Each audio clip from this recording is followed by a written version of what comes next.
Hello दोस्तों, स्वागत है आपका हमारे YouTube channel focus education study number 1 पर। चल रही इतिहास के सेकंड वीडियो में आज हम जानेंगे इतिहास के 3 वर्गखंड में। सबसे पहले जानेंगे आज प्रागैतिहासिक काल के बारे में। तो चलिए दोस्तों, शुरू करते हैं आज की वीडियो बिना समय बर्बाद किए हुए। सबसे पहले मैं बता दूं कि अगर आप इनसे पहले हमारी पहली वाली वीडियो नहीं देखें तो आप ज़रूर जा करके देख लें, ताकि इस वीडियो को समझने में किसी तरह की परेशानी ना हो। चलिए दोस्तों, आज की वीडियो शुरू करते हैं। जो भी इनसे क्वेश्चन बनते हैं, जिस भी तरह की जो भी परीक्षाएं में बनती है, इनसे काफ़ी तरह की परीक्षाएं में क्वेश्चन बनती है। आज हम इनको देखने की कोशिश करेंगे। चलिए दोस्तों, शुरू करते हैं। प्रागैतिहासिक काल के बारे में बता दें तो प्रागैतिहासिक काल यानी भारत में खोजने का श्रेय सबसे पहले रॉबर्ट ब्रूसफोर्ड को जाता है।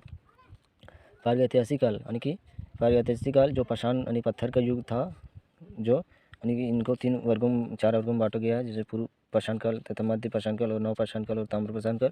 जिसमें बता दूं कि भारत में खोजने का श्रेय सबसे पहले यानी कि रॉबर्ट ब्रूसफोर्ड को जाता है, जो 13/5/1863 ईस्वी में किया था। इसमें बता दूं इतिहास यानी इसके परिचय, प्रागैतिहासिक काल के परिचय। तो इतिहास का वह कालखंड जिसमें पुरातात्विक साक्ष्य प्राप्त हुए हैं तथा जिनका कोई लिखित साक्ष्य प्राप्त नहीं है, उन्हें प्रागैतिहासिक काल कहते हैं। तो बता दें दोस्तों, जिसका लिखित साक्ष्य प्राप्त नहीं है और जो पुरातात्विक के आधार पर ही जिन्हें प्राप्त किए गए हैं, उन्हीं को हम लोग पुरातात्विक यानी प्रागैतिहासिक काल कहते हैं। जैसे कि जो भी पत्थर से बने औजार या उनसे संबंध जो भी रखते हैं थे, पत्थरों से जो भी औजार बनाए जाते थे, उन्हीं के आधार पर जो दर्शाया गया उसे प्रागैतिहासिक काल कहा गया है।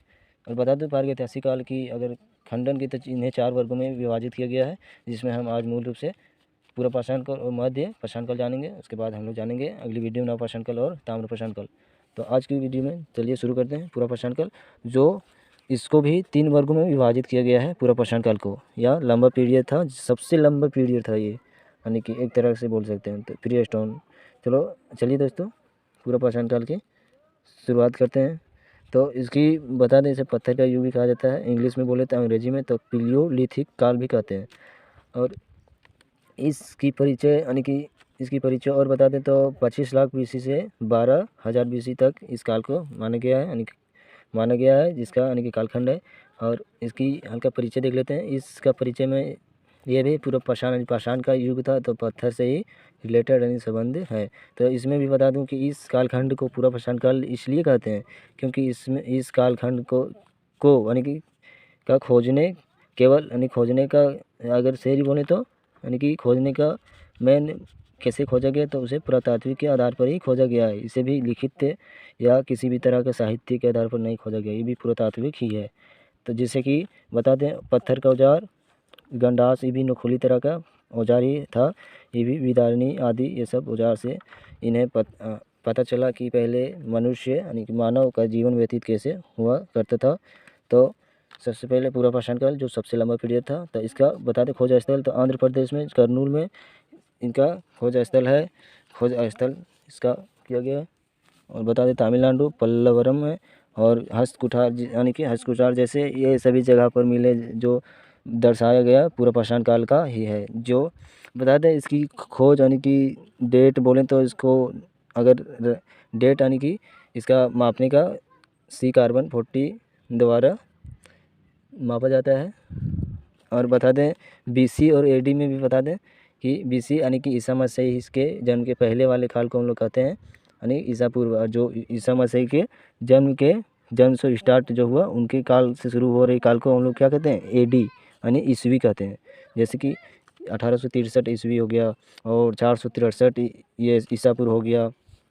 तो ऐसा हो गया, जैसे 25 लाख BC हो गया, ऐसा BC यानी ईस्वी पहले सोच रहे हैं, BC यानी कि ईसा पूर्व उसी कहते हैं। चलिए दोस्तों, आगे बिना अब शुरू करते हैं पूरा पाषाण काल। तो पूरा पाषाण काल बता दिए। अब इस कालखंड में भी पुरातात्विक के आधार पर ही खोजी गई है, इसे भी यानी पाषाण काल, इसे एक तरह से पाषाण काल भी बोल सकते हैं।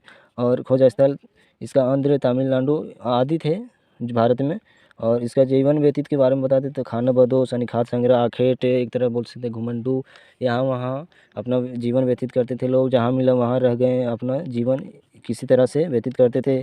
लेकिन एक इस तरह में इस काल में एक महाकाल बोल सकते हैं, यानी कि एक तरह से महा उत्खनन यानी एक तरह से हुआ। यहाँ चमत्कारी तो हुआ आग की खोज, जो पत्थर टकरा करके ये लोग आग की खोज कर दिया था, जिनसे लोग धीरे धीरे जब जानवरों को मारते थे तो धीरे धीरे आग की खोज के अगर ठंडा लगता था तो उनके समीप आने लगे, और अपने आप में जैसे कि ठंड में ठंडे लगते थे तो आग के समीप आने लगे। फिर धीरे धीरे ज्ञान आने लगा कि इनसे हमको ठंड नहीं लगता, यानी कि कुछ हम लोग को टेम्परेचर यानी कि मिलने लगे। उन लोग सोचने लगे तो इनसे आग की खोज, फिर धीरे धीरे इन लोग उनके समीप आने लगे। फिर देखें किस तरह यानी कि खाना उना धीरे धीरे इन लोग शुरू करने लगे अच्छे कि हम लोग को क्या करना चाहिए, और धीरे धीरे जानवरों जैसे से संबंध बनाने लगे, जैसे कुत्ता, भेड़, बकरी ये सब से संबंध बनाने लगे। तो मध्य पाषाण काल में हल्का विकास हुआ। तो मध्य पाषाण काल की बात करें तो इसे 12,000 BC से 5,000 BC कहा गया है इसके कालखंड को। इसकी बात करें दूसरा नाम तो इसे अंग्रेजी में यानी कि मेसोलिथिक काल भी कहते हैं। इसकी जानने का यानी कि विकास की बात करें तो इसमें यानी एक माइक्रोलिथ पत्थर होता था जिससे जो छोटा होता था, उनसे इन लोग क्या करने लगे यानी कि अपना भोजन करते थे। ये भी भोजन करते थे, लेकिन इन लोग छोटे छोटे औजार बनाने लगे सूक्ष्म जैसा, और एक तरह का विकास हुआ जैसे कि अंतोष्टिकरण, जैसे मानव का संस्कार से परिचित हो गए। मानव को यानी कि इन लोग दफनाने लगे, और जानवरों से भी परिचित होने लगे धीरे धीरे, और जानवरों से भी परिचित होने लगे। जैसे कुत्ता से सबसे पहले हुए इन लोग, भेड़ बकरी जैसे पालने लगे। फिर धीरे धीरे जब पालने लगे तो देखने लगे कि कैसे कैसे यानी कि जानवर से क्या क्या यानी कि इन लोग हम यानी कि मिलता है यानी कि सुविधाएं। तो इन लोग धीरे धीरे एक ही जगह एकत्रित होने लगे और बसने लगे, और इन लोग सोचने लगे कि खेत यानी कि खाना का यानी कि भोजन का इन लोग देखने लगे बोल कैसे क्या होना है। तो फिर धीरे धीरे इन लोग अपना बसाव एक ही जगह कर लिए, और वहीं अपना खेती जैसे कि खोज, तो खेती का भी खोज इन लोग कर लिया था अव्यवस्थित रूप से। जो एक तरह से बोल सकते हैं कि खेती यानी कि अपना भोजन के लिए इन लोग भी खेती करने लगे हल्का फुल्का धीरे धीरे, यानी ज़्यादा भी नहीं फिर भी एक जगह नहीं तो यहाँ वहाँ हल्का फुल्का जरूर खेती यानी करने लगे थे। और जिसमें इसका साक्ष्य MP यानी आदमगढ़ और राजस्थान में बागौर में, सराय नहाराय में, etc यानी और जगह इसका प्राप्त है यानी कि साक्ष्य प्राप्त है। और इसमें बताते हैं अगर अंतोष्टिकरण का भी प्रमाण मिला है, तो अंतोष्टिकरण का यानी कि प्रमाण यानी कि मानव संस्कार का, तो इसमें हड्डियों का भी प्रमाण मिला है, जिसमें दमदमा यानी यूपी में काफ़ी मात्रा में है। फिर शवों का यानी कि एक ही जगह ढेर सारा शव बोले तो लाशों का भी काफ़ी ज़्यादा एक ही जगह है महदहा में, जो यूपी में मिला था, ये भी काफ़ी है। तो इस तरह की विकास हुई आग की खोज के कारण, और इस तरह की मानव अपना संस्कार यानी कि संस्कार एक तरह से करने लगे, जानवरों से परिचित होने लगे, भूख लेने लगे, तो खेती का भी धीरे धीरे खेती और बढ़ने लगे। फिर विकास, फिर अपना पहनावा में भी ध्यान देने लगे। फिर धीरे धीरे इन लोग आगे हम लोग पढ़ेंगे नवपाषाण काल और ताम्रपाषाण काल में, तो इनमें मनुष्य अपना कृषि के साथ साथ अपना गुजर बसर एक समाज का भी निर्माण किए, जैसे सिंधु घाटी सभ्यता आगे पढ़ेंगे हम लोग। ताम्रपाषाण काल ये भी आगे पढ़ेंगे, नवपाषाण काल के बाद ताम्रपाषाण काल पढ़ेंगे जिसमें तांबा का भी खोज कर लिया था।